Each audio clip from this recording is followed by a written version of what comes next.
Hi again, Calla. All right, so I've got question 3, I think it is, maybe it's 4, up on the screen here. And this one now is switch gears, so we're no longer doing a Z test. And when I said in my earlier email that the clues are in the question in terms of which test you're doing, then what I'm looking for in this question is, first of all, a variance or a standard deviation to be given.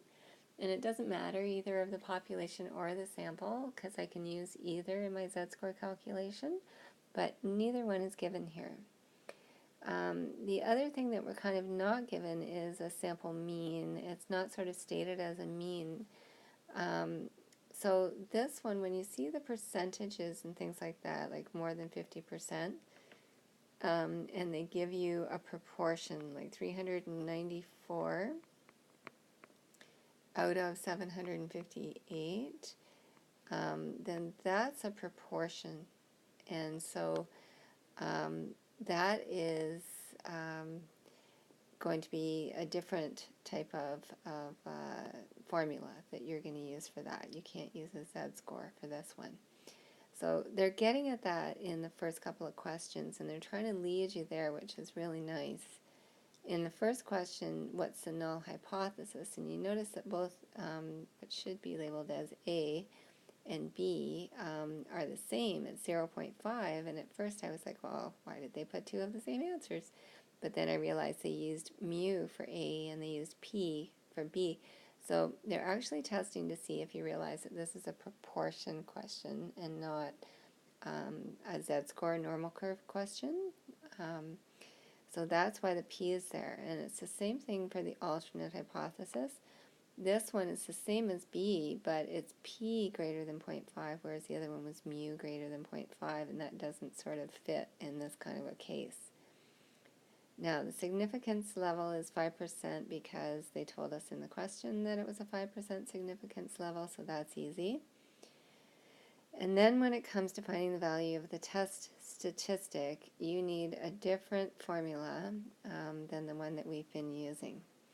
And the formula is still going to be a Z statistic, but you're going to calculate it much differently than you did before. You're comparing, and this is like comparing your sample mean to the population mean on the top when we are doing x minus mu.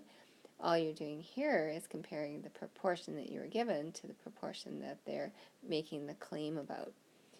And then on the bottom, to estimate our standard deviation for our sample, we're going to take P naught times 1 minus P naught, or you might call that Q from your binomial, and then we're going to divide by n, and the square root is of the whole thing, okay?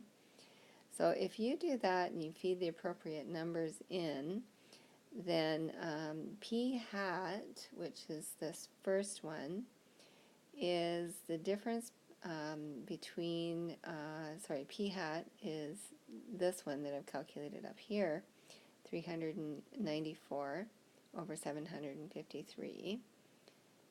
And P naught, P with a little 0 beside it, is your 50%.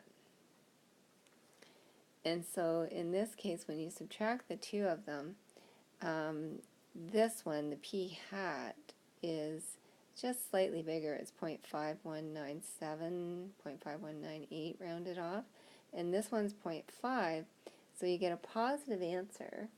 And when you divide by this monster in the bottom, you actually end up with positive 1.1, which is D. And that's how you find your test statistic, which is still a Z statistic. It's just a little bit differently calculated than the ones that we've done before. Okay?